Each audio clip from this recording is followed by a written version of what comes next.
नमस्कार सर, मेरा नाम राजू है। आज का टॉपिक है एसआईपी करूं या लमसम करूं, क्या सही रहेगा लॉन्ग टर्म वेल्थ क्रिएशन के लिए। अगर तो मान लेते हैं कि मार्केट ऊपर बढ़ रहा है बढ़ रहा है बढ़ रहा है, ये पता तो होता नहीं किसी को, लेकिन ऐसा हो कि आपने पैसा डाला और बढ़ता ही गया मार्केट, फिर तो वन टाइम अच्छा है। क्यों? क्योंकि लोअर एनएवी पे आपने ज्यादा से ज्यादा यूनिट खरीद के रख लिया और अब मार्केट बढ़ते जा रहा है, फिर तो वन टाइम किए तो फायदा ही फायदा। लेकिन दूसरा स्थिति हो कि मार्केट गिरने वाला है, पता नहीं है, लेकिन पैसा डाला और मार्केट गिरता चला गया, तो एसआईपी उस समय ज्यादा अच्छा होगा, क्योंकि आपने ज्यादा यूनिट में पैसा खरीद लगाया, फिर कम यूनिट में पैसा लगाया, फिर कम यूनिट में लगाया, तो इस तरह से आपको एवरेज करके यूनिट ज्यादा मिल जाएगा।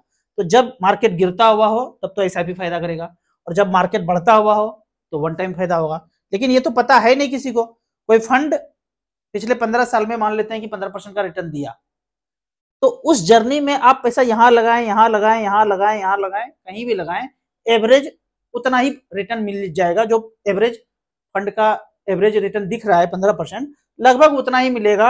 आप वन टाइम पैसा लगाएं या एसआईपी लगाएं। यहाँ पे साधारण इन्वेस्टर को यह करना चाहिए कि लंबे समय के लिए मैक्सिमम एसआईपी आपने किया, 10,000 20,000 5,000 जो भी मैक्सिमम कर सकते हैं किया, और बीच बीच में पैसा आया तो टॉपअप करते चले गए, वन टाइम बीच बीच में कभी कभी करते चले गए। यहाँ पे मैं एक कैश फ्लो दिखाता हूँ एसबीआई स्मॉल कैप का, कि 2009 से लेके 16 साल में 61 लाख रुपया 5-5 हजार रुपया के एसआईपी के रेट से किया। लेकिन बीच बीच में इस 16 साल के जर्नी में 3 लाख रुपया 1-1 लाख रुपया करके बीच बीच में टॉपअप किया। तो पहला जो 1 लाख रुपया लगाया तो उसने 14 लाख रुपया बनाया, दूसरा जो 1 लाख लगाया 3,67,000 बनाया, और लास्ट में जो 1 लाख लगाया 1,76,000 बनाया। सबको जोड़ते हैं तो लगभग 80,62,000 बना। यहाँ पे कैसे चेक करेंगे इस चीज को? यहाँ पे स्टार एसआईपी में एसआईपी के सेक्शन में गए, एसबीआई स्मॉल कैप सिलेक्ट किया। यहाँ पे ऑलरेडी डिफॉल्ट में एसबीआई स्मॉल कैप सिलेक्टेड है, 2009 से लेके अब तक सिलेक्टेड है। 5-5 हजार रुपए पर मंथ करते गए तो 61 लाख रुपया बना, 9,45,000 जमा हुआ।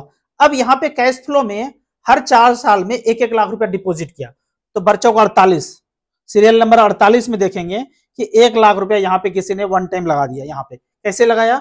1 लाख रुपया डिवाइडेड बाय जो एनएवी का प्राइस है 11 रुपये 75 पैसा, तो कुछ यूनिट आया। उस यूनिट को आज का जो प्राइस है 166 रुपया से मल्टीप्लाई कर दीजिए। 1 लाख डिवाइडेड बाय जिस यूनिट में खरीदे तो कुछ यूनिट आया, उस यूनिट को इससे मल्टीप्लाई करेंगे तो आज का जो पैसा है ये आएगा 14,19,000। फिर 4 साल के बाद इसी तरह से 1 लाख लगाया, फिर 4 साल के बाद 1 लाख लगाया, इस तरह से करके 14 लाख 3 लाख 1,76,000 ऐसे करके वन टाइम में बना। और जो एसआईपी 5-5 हजार चल रहा था उससे 61 लाख बना, टोटल मिला के 80,62,000 बना। यहाँ पे कोई कहे कि मैं एसआईपी नहीं करूंगा, 5-5 हजार का एसआईपी था, 9 लाख जमा किया, वो नहीं करके मैं वन टाइम 9 लाख लगा दूं, तो 9 लाख होना भी चाहिए ना। अगर किसी की जिंदगी में 9 लाख है तो लगा दीजिए, क्या होगा उससे। तो यहाँ पे देख लीजिए कैश फ्लो में क्या हुआ है। एसबीआई स्मॉल कैप में 9 लाख रुपया उन्होंने 2009 में वन टाइम लगा दिया, तो ज्यादा से ज्यादा यूनिट मिल गया। 10 रुपया के रेट से यूनिट था तो 9 लाख में 90,000 यूनिट मिल गया। उस 90,000 का प्राइस आज के एनएवी से मल्टीप्लाई करेंगे तो 1.5 करोड़ रुपया हो जाता है। लेकिन जिसके पास मंथली पैसा आता है वो तो 5-5 हजार मंथली ही कर पाएंगे ना। तो इस तरह से आप खुद को एनालाइज कर सकते हैं कि वन टाइम या एसआईपी बेहतर। मेरे समझ से आंसर पूछेंगे तो दोनों ही बेहतर है, दोनों ही लंबे समय के लिए छोड़ेंगे तो वही रिटर्न मिलेगा जो फंड का रिटर्न है। उदाहरण के तौर पे मैं अपना एसआईपी अगर बात करूं, 3,000 रुपए पर मंथ का एसआईपी चलता रहा, आज भी चल रहा है, और बीच बीच में हमने टॉपअप किया, 15 साल बीत गया, 8,80,000 जमा हुआ है, और एक फंड में निपॉन ग्रोथ फंड में 45 लाख रुपया है, 20% का रिटर्न मुझे यहाँ पे दिख रहा है। यहाँ पे आप चेक कर सकते हैं जो मेरा इन्वेस्टमेंट है, 16/6/2010 से ये शुरू हुआ, 3-3 हजार रुपया चलता गया। आप देखेंगे उस 3,000 का वैल्यू जो अक्टूबर 2010 में गया, 3,000 का वैल्यू, उस पैसे का वैल्यू है आज 22,600। लेकिन जो अगले महीना 3,000 गया वो कम रेट पे गया, कम रेट में गया तो ज्यादा यूनिट मिला, तो उसके पैसे का वैल्यू है 24,600। पिछले महीना का जो पैसा 3,000 गया उसका तो 22,000 रेट है आज, और उसके बाद जो गया वो 24,000 के रेट पे। तो इस तरह से करके बाद में देखते हैं जो मैंने टॉपअप किया है। पहला टॉपअप देखा जाए तो मैंने 11/2015 में किया, एनएवी का रेट 805 था, पिछले महीना थोड़ा सा गिरा तो लगा कि कुछ जमा कर देते हैं, पैसा था, तो उस 11,000 जो वन टाइम पैसा जमा किया था उस पैसे का वैल्यू 56,000 है। इसी तरह से आगे भी किया, वन टाइम 89,000 यहाँ पे डाला, फरवरी 2016 में उस 89,000 का वैल्यू आज अगर देखा जाए तो 5,34,000 है। तो ये है एसआईपी और वन टाइम में फर्क। आपने ज्यादा पैसा डाला तो ज्यादा यूनिट मिला तो उसका प्राइस के हिसाब से आज करंट वैल्यू भी ज्यादा होगा।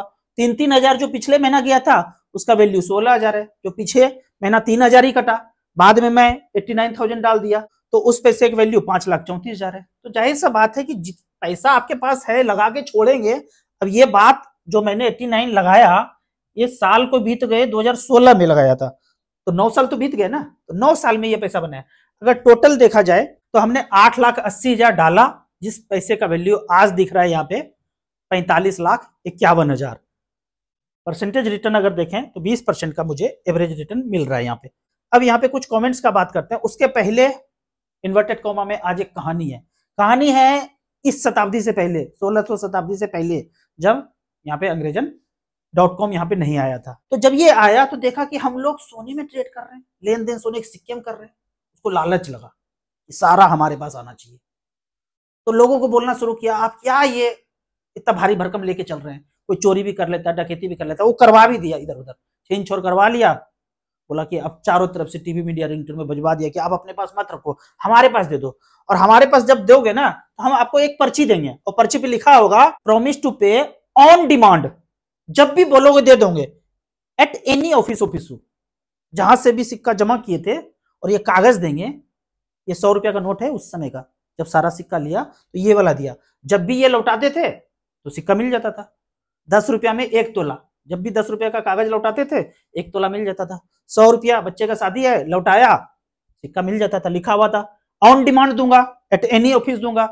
धीरे धीरे धीरे करके जब सारा समेट लिया, सारा समेटने के बाद अब कागज पे लिख के आता है प्रॉमिस टू पे the bearer on demand at any office, खत्म। मतलब कागज रखो, अब कुछ नहीं मिलेगा। तो इस जालसाजी को इसने अंजाम दिया 1967 में। जब वो वर्ड हटाया तो हमारे महात्मा पिता का फोटो डाल दिया कि विश्वास हो भाई लोगों को कि कुछ छल कपट नहीं किया हूं। पहले ये फोटो नहीं हुआ करता था, 67 के पहले, 67-68 के पहले ये फोटो नहीं होता था और वो वचन पूरा होता था on demand at any office. अरे तुम्हारा बेईमानी थोड़ी कर लेंगे, दो नरे किसी को कनपट्टी पे रख करके मारा दिया और किसी को ऐसे बरगला करके ले लिया, सब दो लो कागज लो कागज लो। अरे ले थोड़ी लगे, भाग थोड़ी जाएंगे, जब मांगोगे तो दे ही देंगे, और दे भी देते थे। कागज लौटाते थे मिल जाता था, कागज लौटाते थे मिल जाता था। ऐसा चलता रहा 1967 तक। 67 के बाद अचानक से ये वर्ड हटा दिया और फोटो डाल दिया, बोला अब कुछ नहीं मिलेगा, ई देबो ई देबो ई देबो ई देबो, ई नहीं देबो, ठेठवा नहीं देबो। आज पूछो क्यों हटाया, क्यों हटाया, क्यों हटाया, क्यों हटाया? एक ही वर्ड पे लड़ते रहो, on demand on demand on demand. ये जिंदगी भर हम कागज तो नहीं कमा रहे ना, जिंदगी भर कागज तो नहीं कमा रहे ना, एक वर्ड पे लड़ सकते हैं। अब जो है कि इन्वर्टेड कॉमा बंद करता हूं, ज्ञानी लोग से, आसपास के लोगों से चर्चा कीजिए वो क्या नाटक चल रहा था।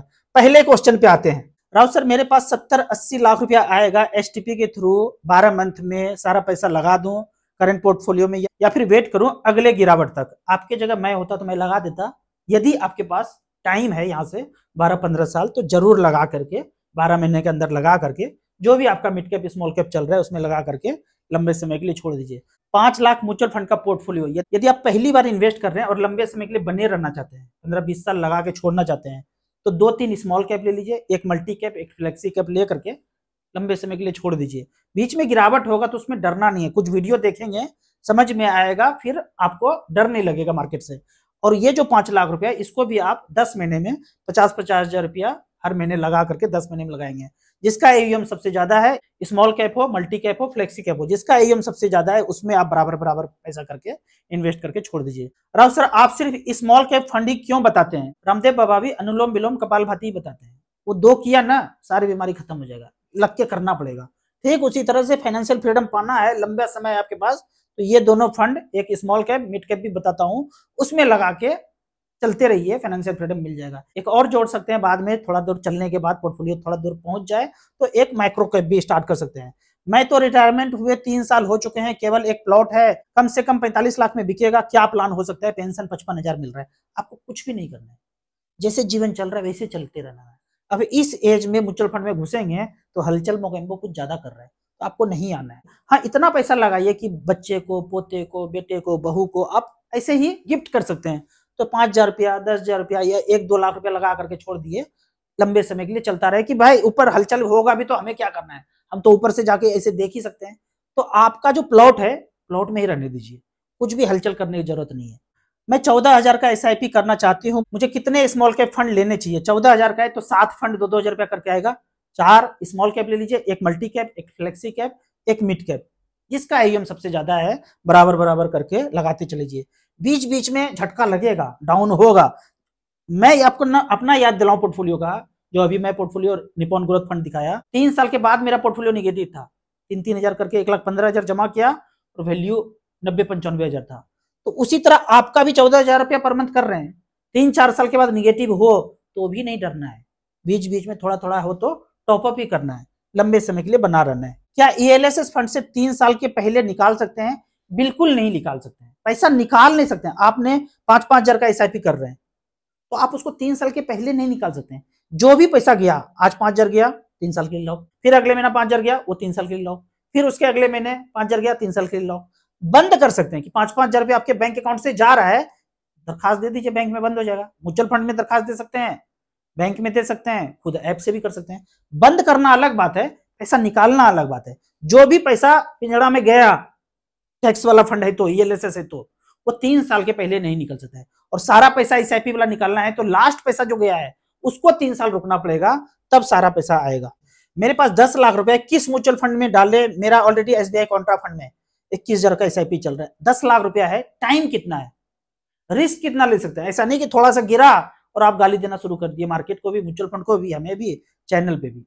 अगर आपके पास टाइम है, रिस्क लेने का क्षमता है, तो 10 लाख रुपया 2-2 लाख रुपया करके 5 फंड में, 3 आप स्मॉल कैप ले लीजिए, एक मिड कैप ले लीजिए, एक मल्टी कैप, फ्लेक्सी कैप, जिसका एम सबसे ज्यादा है। आप सामने बैठे होंगे ना तो आपका रिस्क से पता चलता है कि आप कितना रिस्क लेंगे। मैं रहूं तो 10 लाख रुपया तो सारा का सारा मैं स्मॉल कैप में ही डाला हूं, कोई मल्टी कैप, कोई फ्लेक्सी कैप मेरे में नहीं है। लेकिन आपके हिसाब से आपको हर कुछ चाहिए, खाली स्मॉल कैप बोलने से माथा भारी हो जाता है, तो भाई एक मल्टी कैप भी ले लो, फ्लेक्सी कैप भी ले लो, एक मैक्रो कैप भी, एक मिड कैप भी। इस तरह से करके एईएम लेकिन देखना है, जिसमें एईएम सबसे ज्यादा है उसी में आपको पैसा इन्वेस्ट करना है। आपको इसी तरह म्यूचुअल फंड के बारे में और कुछ जानना है, इन्वेस्टमेंट के बारे में जानना है, तो इस नंबर पर मुझे व्हाट्सअप कर सकते हैं। आपको याद दिला दूं, मैं एक MP registered mutual fund distributor हूं। आप इसी तरह से कमेंट सेक्शन में क्वेश्चन पूछते रहिए। वीडियो अच्छा लगता है तो लाइक एंड शेयर जरूर करें। जो कमेंट सेक्शन में कहानी बताया हूं, तो कहानी को कान में फूक फूक के सबको बताना है। वीडियो अच्छा लगता है तो लाइक शेयर कीजिए। Thank you so much.